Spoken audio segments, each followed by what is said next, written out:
Coronation Street fears the worst as character goes missing after violent attack.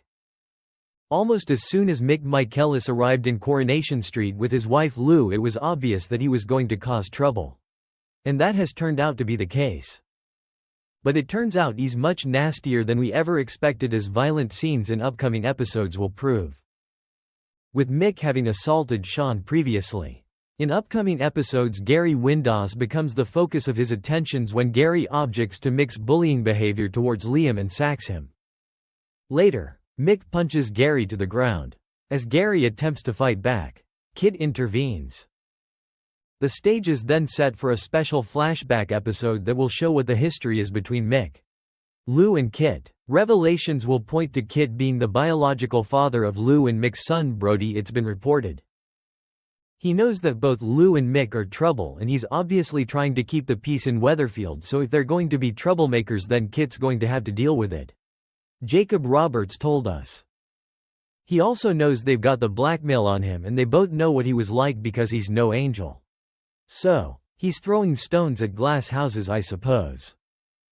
Following on from this, Mick's aggressive behavior spirals and his anger is initially directed at Lou, who is seen with a cut to her head. She tries to flee with her children, but when Tim picks them up in his cab, he insists on taking Lou to A&E first. As a nurse starts to ask whether Lou might be in an abusive relationship, she does a runner, leaving Tim with her daughters.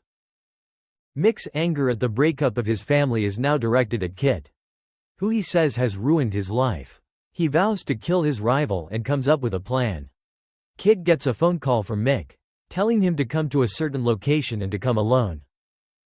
Arriving at an area of waste ground, Kit is startled to see that Mick has got a tight grip on Bernie, Kit's mum. Prior to Kit's arrival, Bernie has attempted to deflect Mick by telling him that Kit doesn't care about her, after she abandoned him as a baby. When her son appears, Bernie makes a plea to him, telling him that she did try to get in touch with him many years ago when he was still a child, but his adoptive mum refused to let her have any contact. Will Kit risk his life to save his mother? Or will he walk away and leave Bernie to her fate? Thanks for watching, and stay tuned for more movie spoilers next week. Goodbye and see you again.